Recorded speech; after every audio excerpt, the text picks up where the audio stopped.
Masama nga ba talaga ang paggamit ng MSG tuwing tayo nagluluto o inahalo natin ito sa ating mga pagkain?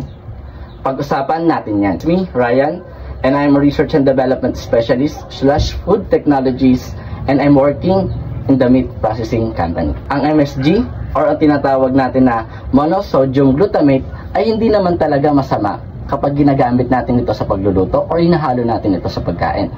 Ang function ng MSG is a flavor enhancer or flavor booster.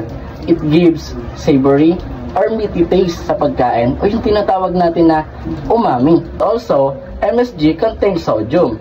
It can replace partially our salt. So, kapag wala ba akong asin sa bahay at nagluluto ako, pwede ko na bang gamitin yung MSG dahil replacement ito or partially replacement naman ito sa asin? The answer is no. Bakit? Dahil ang purpose ng MSG or ng monosodium glutamate is a flavor booster or flavor enhancer. Bagamat ang monosodium glutamate, it contains sodium, it cannot replace entirely the function of salt. Dahil magkaiba po sila na kanilang flavor profile or function. Hindi ibig sabihin papalitan na natin yung salt natin ng kabuuan. Partially lang po. Safe nga ba gamitin ang MSG sa ating pagluluto? The answer is yes.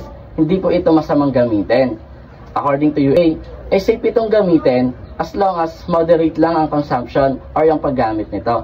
In fact, yung MSG o yung tinatawag natin na monosodium glutamate ay considered as GRAS or generally recognized as safe. Kung nagustuhan nyo ang ganitong uri ng content, please follow me for more videos, halaman para sa pagkain.